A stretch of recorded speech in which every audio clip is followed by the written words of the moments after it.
Euler showed that 3 coordinates are necessary to describe a general rotation. And these coordinates are called the Euler angles. To show how Euler angles work, I want you to think about 3 successive rotations. The first rotation going from frame A to frame B, the second rotation going from B to C, and the third going from C to D. The key idea behind Euler angles is that if I want to describe the rotation A to D, I can break it up into 3 successive rotations, A to B, B to C, and then C to D.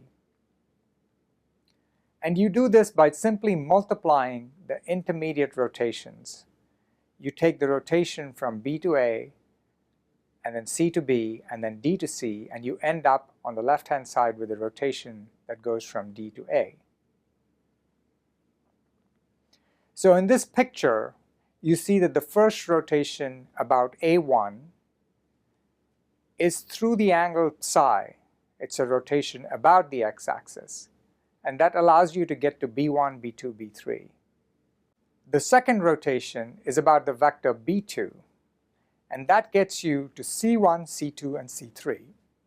That second rotation is through the angle phi. And then finally the third rotation, which is about the vector C3, and that's through the angle theta.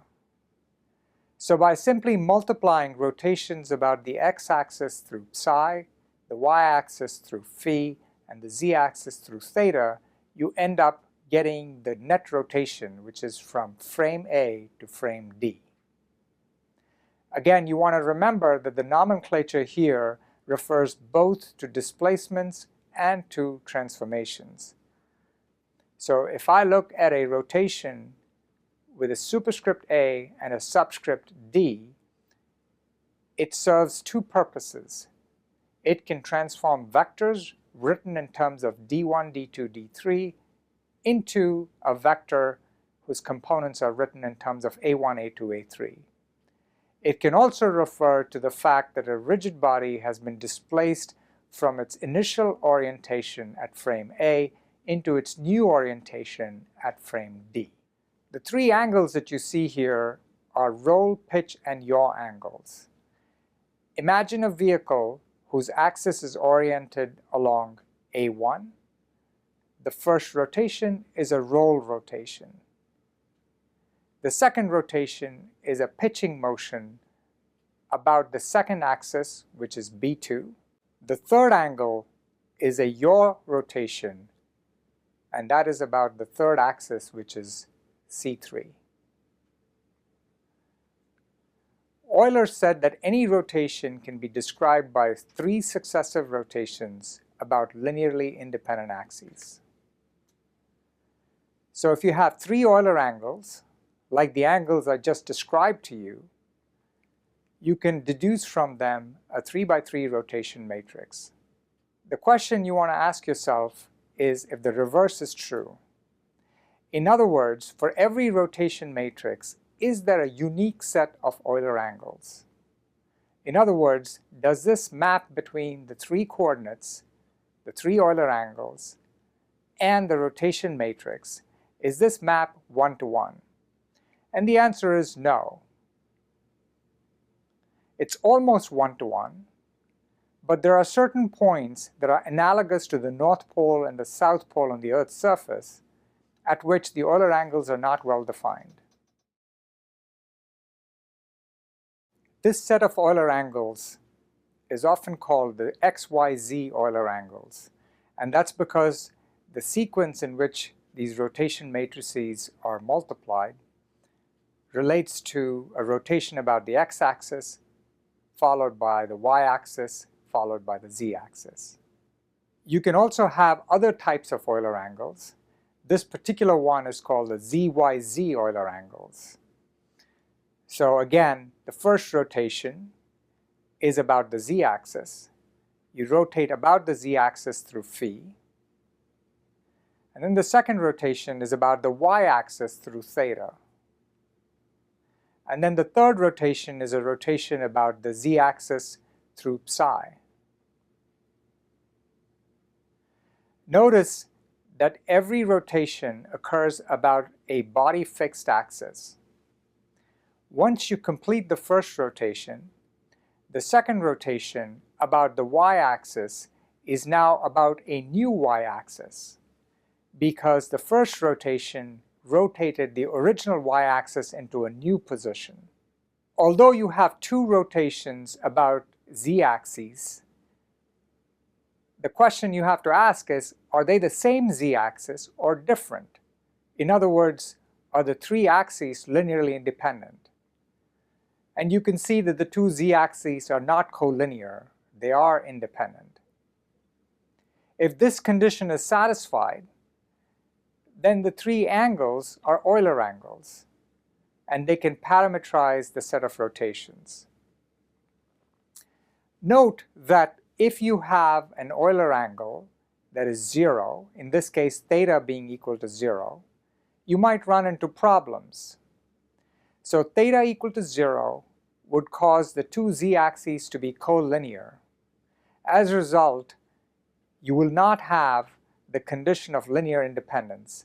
In other words, the three axes about which you're performing rotations are no longer independent.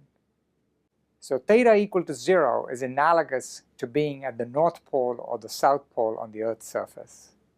To explore this further, let's look inside the computations that are involved in going from a rotation matrix to the three Euler angles.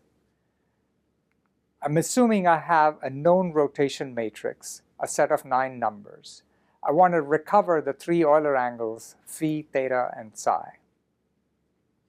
In order to do this, I can write out the result of the multiplication of the three rotation matrices, the rotation about the z-axis, followed by the rotation about the y-axis, followed by the rotation about the z-axis. The first one through phi, the second one through theta, and the third one through psi. And then I can equate these two. You will see that by equating the 3,3 element in the bottom right-hand corner, if I know R33, I can calculate what theta is.